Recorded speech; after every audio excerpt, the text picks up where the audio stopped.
দিল মাইনা তুই তোর কি দাবি আছে বল তোর জন্য বাংলায় একটা শিক্ষক নায়িকা বসে হাজার হাজার টাকা দিলাম হাজার হাজার টাকা দিলাম রে মাইনা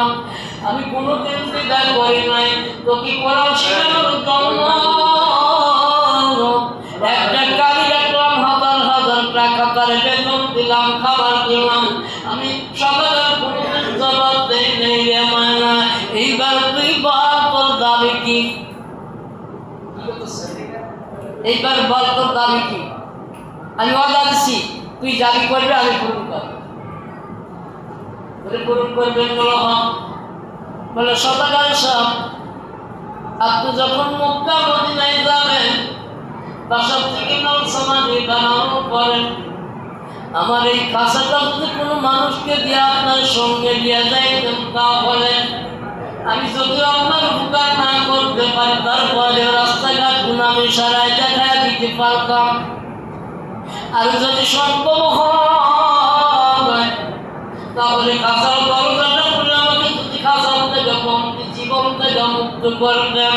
তাহলে আপনার গাড়ির উপরে বসে আপনার মাথার উপরে উড়াল দিয়াম আমি আপনাকে সোনার মুক্তা সোনার মদিনায় সুন্দর করে সুন্দর পরিবেশ হাস করে দিতাম আলহামদুলিল্লাহ সদাগর বলতেছে মাইনাটা কি করে সম্ভব কত তুই যেমন দাবি করবি এটা তো আমি আগেও কল্পনা করছিলাম না স্বপ্নও দেখছিলাম না যে তুই খাসার থেকে মুক্তি জীবন চাস বন্দি থেকে মুক্ত চাস এইটা তো আমি আগে জানছিলাম বলে তুই তোকে মুক্ত দিলে তুই খুশি বলে হ্যাঁ বলে না রে ভাই না তোকে মুক্ত দেওয়া যাবে না তোর পিছনে অনেক টাকা খরচ করেছি যার কারণে তোমাকে আমি মুক্তি দিতে পারলাম না আমি তোমাকে সেই অবদান দিয়েছিলাম আমি অবদান উঠাই দিলাম পরে মায়না আমি তোমার না বুঝা অবদান দিয়েছিলাম রে মায়না তোমার অবদান আমি রক্ষা করতে পারলাম না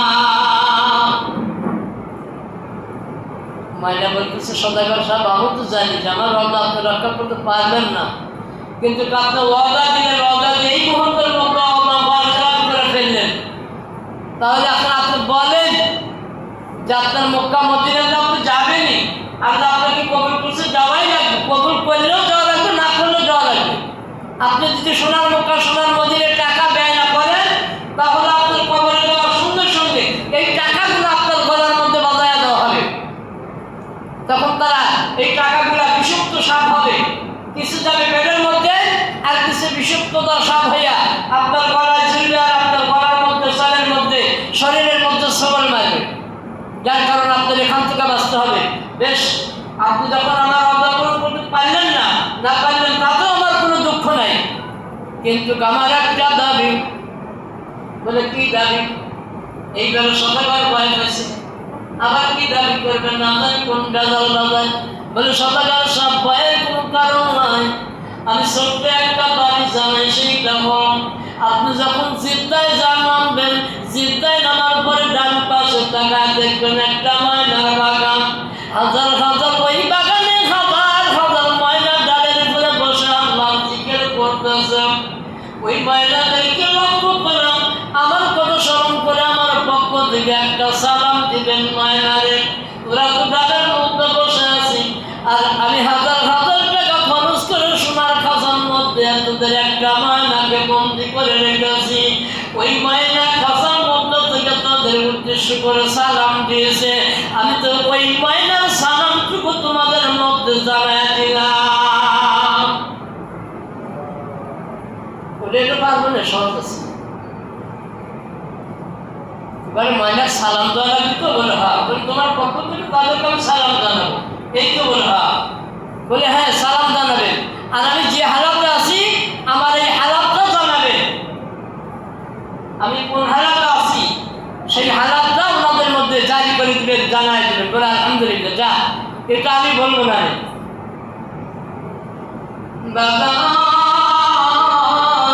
বাইরে আমার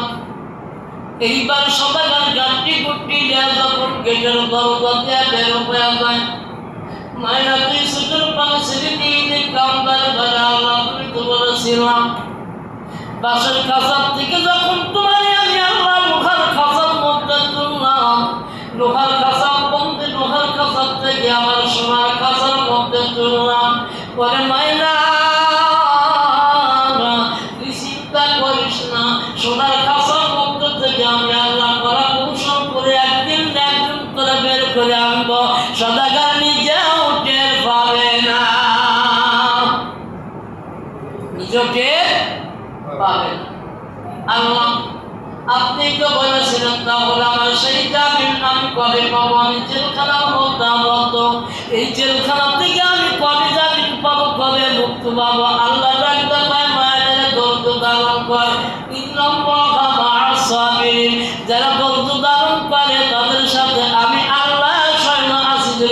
আলহামদুলিল্লাহ। ভাই আমার বন্ধুগণ,